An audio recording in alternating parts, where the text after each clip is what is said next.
No Filipino casualties have been reported so far following a major militant attack on Israel. The Agriculture Department insists that the country's rice supply is enough until next year. And industry projections indicate a big-time rollback in fuel prices in the coming days.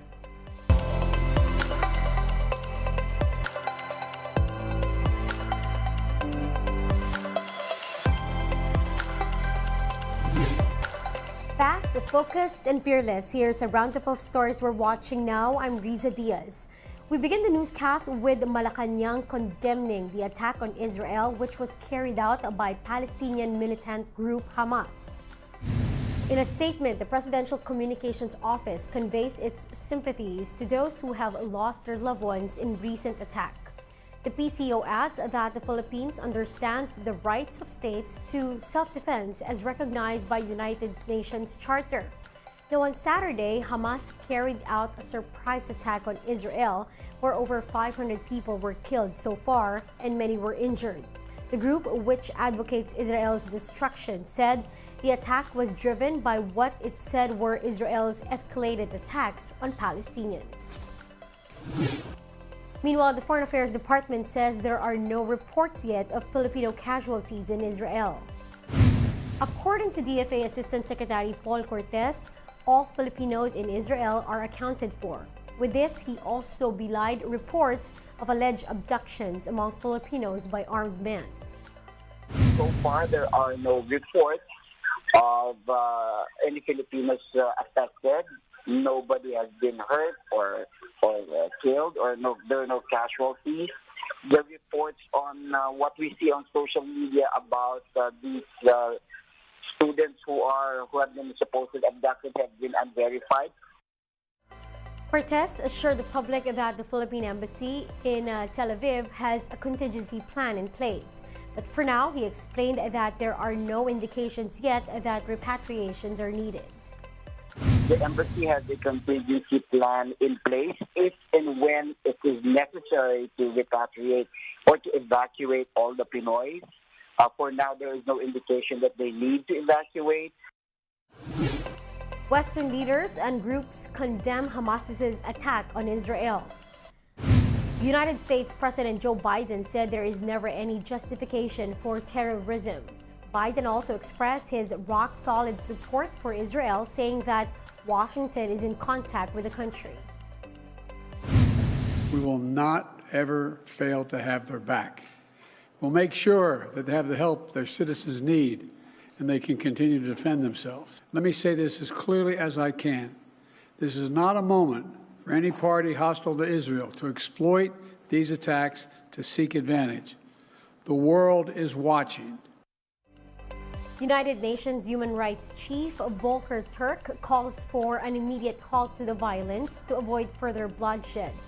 European Union Chief Ursula von der Leyen also condemns Hamas's act, describing it as terrorism in its most despicable form. We'll be back with more stories after the break. Keep it here on One News.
You're still watching One News Now. I'm Riza Diaz.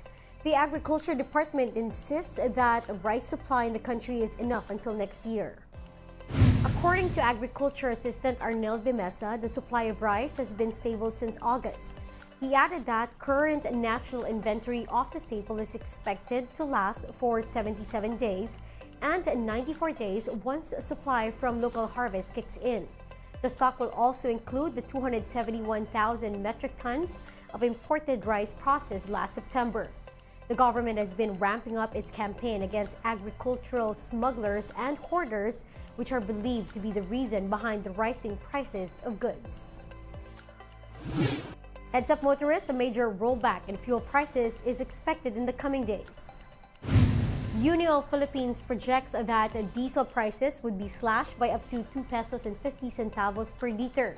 Gasoline products are likewise expected to become cheaper by over 3 pesos and 10 centavos per liter. Now, if this holds up, this will be the third straight week of oil price rollbacks after 11 straight weeks of increases. Oil companies will announce the final price adjustments on Monday, which will take effect the following day. Taylor Swift's romance with American football player Travis Kelce is taking the world by storm.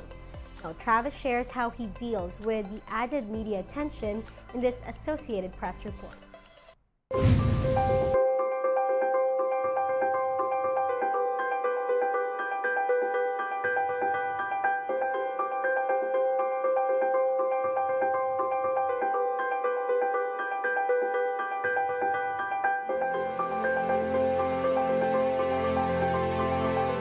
As all the attention comes, it feels like, I was on top of the world after the Super Bowl, and right now even more on top of the world, so it's fun.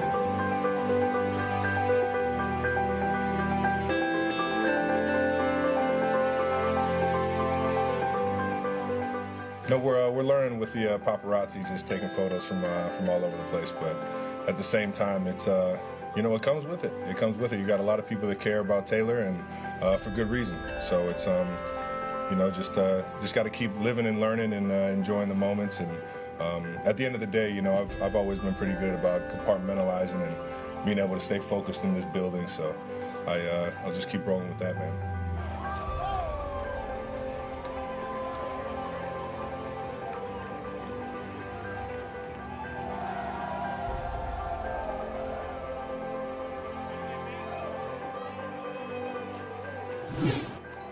And those are the top stories of the hour. I'm Riza Diaz. We are One News.